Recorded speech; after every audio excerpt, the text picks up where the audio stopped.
राम बंदे ब्रजेश सुतयो रनुबेनु दुष्टम। वहां देखिए बहुत संस्कृत के हिसाब से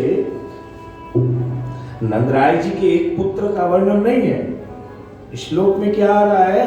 बंदे ब्रजेश सुतयो रनुबेनु दुष्टम। तो राम कृष्ण का ध्यान करते करते स्वामिनी जी का पूरा स्वरूप श्याम हो गया। यमुना जी हाहाकार करती हुई आई और यमुना जी वहीं पे खड़ी होकर के स्वामी जी को शीतलता प्रदान कर रही हैं। वो स्वरूप अपने यहाँ संप्रदाय में बलदेव जी और रेवती जी के रूप में प्रसिद्ध है। मूल में स्वामिनी जी और यमुना जी का स्वरूप विराजमान है। ये बड़ों की वाणी है जो मैंने दोहरा दी व्यासपीठ से। मैं उनकी बात कह रहा हूं। आज से 74-75 साल पहले अहमदाबाद नटवर गोपाल मंदिर में इनकम टैक्स वालों का रेड पड़ा था और उस समय 75 करोड़ की संपत्ति पकड़ में आई थी। है उस समय 70-75 करोड़ की प्रॉपर्टी पकड़ में आई। सब ठाकुर जी की संपत्ति।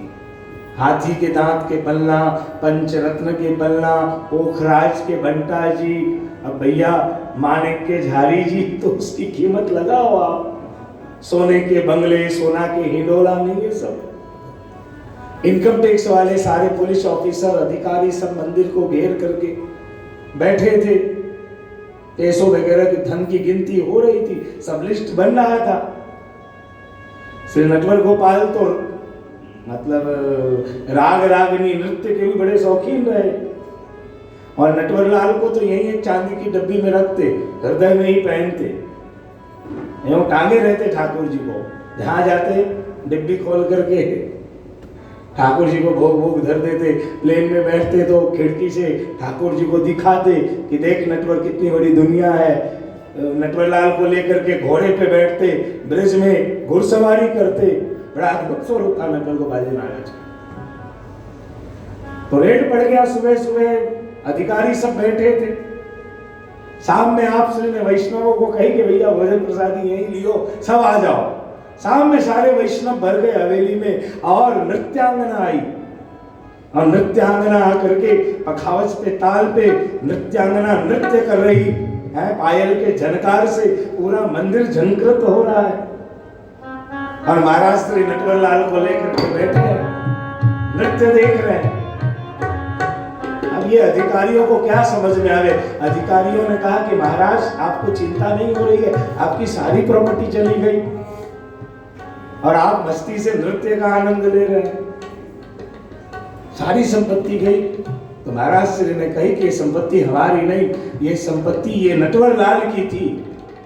और बच्चे का कोई चीज कोई ले लेता है तो बच्चा बहुत रोता है, इसलिए मैंने सोचा कि ठाकुर जी के माइंड को डाइवर्ट करने के लिए नृत्य का प्रोग्राम रखा है कि ठाकुर जी नृत्य देख करके उधर भूल जाए। अपने संप्रदाय में ऐसे आचार्य हुए जो भगवान के माइंड को डाइवर्ट करने की क्षमता रखते थे। महाराज उन महापुरुषों के हम सेवक हैं, उन महापुरुषों के चरणारविंद में पले बढ़े हैं। हमारे अंदर भी सामर्थ्य है, हमारे भीतर भी वही तेज है, हमारे भीतर भी वही तेज पुंज है, आज भी है। बस वो राजा अम्बरीश की तरह है कि सारी शक्ति थी, प्रकट नहीं होती थी। दुर्वासा ने आक्रमण किया तो प्रकट हो गई। तो आप सब वैष्णवों के पास दिव्य शक्ति है। जब ठाकुर जी को उचित लगता है ठाकुर जी प्रकट करके आपकी रक्षा कर देते और आपका उद्धार भी कर देते हैं। जब ठाकुर जी यही तो फिर क्या चिंता है? बोले नटवर लाल के माइंड को डाइवर्ट करने के लिए नृत्य रखा है और ठाकुर जी आनंद ले रहे हैं। तो वो स्वरूप जो है बलदेव जी का स्वरूप है, वो बलदेव जी का दिव्य तेज वहां स्वर्गलोक में प्रकट हुआ और स्वर्गलोक में प्रकट होने के बाद वो स्वरूप भूतल पे आया है। ब्रज में श्री नंद राय जी के यहाँ उस स्वरूप का प्रागट्य हुआ है। बोलिए श्री बलदेव जी महाराज की जय। उसके बाद बलदेव जी की लीलाओं विवाह आदि का जो वर्णन है वो कल हम श्रवण करते हुए अश्वमेध खंड की कथा को कल श्रवण करेंगे। आज समय काफी आगे तक बढ़ गया है। आज फूल बंगले का भी सुंदर मनोरथ है, उसका भी हमें आनंद लेना है, गायन भी करना है, फूलों में सज रहे हैं वृंदावन बिहारी, और आनंद लेते हुए भावपूर्वक आज आनंद लेना है। विशेष में फिर से एक बार सभी आयोजकों को बहुत बहुत बधाई।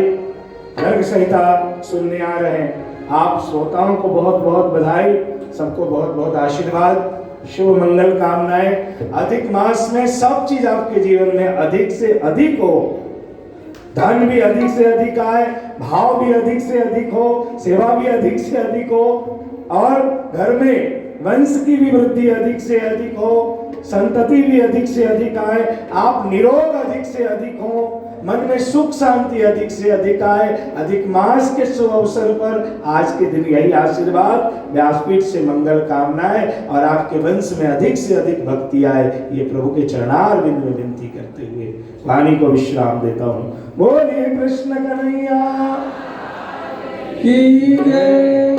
और एक बात जो खास मुझे निवेदन करना है, अपने श्रीमान तिलकायत श्री इंद्रदमन जी महाराज श्री के सुपुत्र लाल जी गोस्वामी तिलकायत श्री विशाल बाबा साहब के मन में एक अद्भुत मनोरथ उत्पन्न हुआ है, और ये ऐसा मनोरथ है कि हम सब वैष्णव सृष्टि के लिए बहुत ही आवश्यक मनोरथ है। प्लीज जरूर आप इस चीज को सुने, और मैं बोलूंगा कि रिकॉर्ड करके इसे फैलाएं ताकि अधिक से अधिक लोगों को जानकारी मिल सके। हमारे संप्रदाय के प्रधान गादी नाथद्वारा की गादी है, और नाथद्वारा की गादी पे श्री इंद्रदमन जी महाराज श्री विराजते हैं। आप श्री के चरणारविंद में कोटि कोटि दंडवत प्रणाम करता हूं। आपके लाल जी श्री विशाल बाबा, श्री विशाल बाबा के मन में एक दिव्य भाव देश परदेश में रहते हुए करोड़ों वैष्णवों के लिए उत्पन्न हुआ है। ब्रज में श्रीनाथ जी प्रकट हुए। जिस प्रकार से ब्रज की भूमि बाल लीला की भूमि है, और जिस प्रकार से ब्रज में कभी प्रलय नहीं आ सकता, उसी प्रकार से अयोध्या की भूमि भी साकेत धाम की भूमि है। वहां भी प्रभु ने बाल लीला प्रकट की। उस भूमि का भी कभी कोई प्रलय नहीं है, वो भी अविद्य भूमि है। बाबा साहब के मन में, पूज्य श्री विशाल बाबा साहब के मन में एक दिव्य मनोरथ आया है कि 2024 में जब वहां श्री राम लला विराजमान होंगे, 500 साल के बाद भारतीयों के लिए वो शुभ घड़ी, वो शुभ दिन, वो मंगलमय दिन आने जा रहा है जब भारत के माननीय प्रधानमंत्री श्री राम लला को नए मंदिर में विराजमान करेंगे। वो घड़ी इतनी अद्भुत होगी, हर्ष के अश्रु नेत्रों से निकलेंगे, और प्रतिनिधि साक्षी बनेगा। 140 देश के प्रतिनिधि उसमें हिस्सा लेकर के भारत के साधु संतों का आशीर्वाद लेंगे, भारत के मनीषियों का आशीर्वाद लेंगे, भारत के संत महात्माओं का आशीर्वाद लेंगे। और लगभग मुझे जहां तक याद है 24 जनवरी का वो समय है, उसी समय हम भी भागवत करने जाएंगे अयोध्या में। अयोध्या में महाप्रभु जी की एक बैठक जी भी है, बहुत सुंदर बैठक जी है। और बाबा साहब के मन में मनोरथ आया है कि जब विश्व का इतना बड़ा मंदिर रामलला सरकार का अयोध्या में बन रहा है, तो फिर एक सुंदर मंदिर हमारे संप्रदाय के हिसाब से श्रीनाथ जी का भी सुंदर मंदिर बने, और श्री जी बाबा अयोध्या में विराज करके पूरे उत्तरांचल पूर्वांचल पे कृपा करें। उत्तरांचल पूर्वांचल यूपी, उसके बाद पश्चिमी उत्तर प्रदेश हरिद्वार, उधर चले जाओ तो बनारस, फिर बिहार, झारखंड, बंगाल, असम, गुवाहाटी, सारे पूर्वोत्तर के 7 कंट्री, 7 स्टेट, तो पूर्वांचल पे एक बड़ी कृपा होगी। लेकिन ये कार्य, इस महायज्ञ को संपन्न करने के लिए, इस महायज्ञ को सफल बनाने के लिए जल्दी से जल्दी श्री जी बाबा रामलला से मिलने अयोध्या पधारे।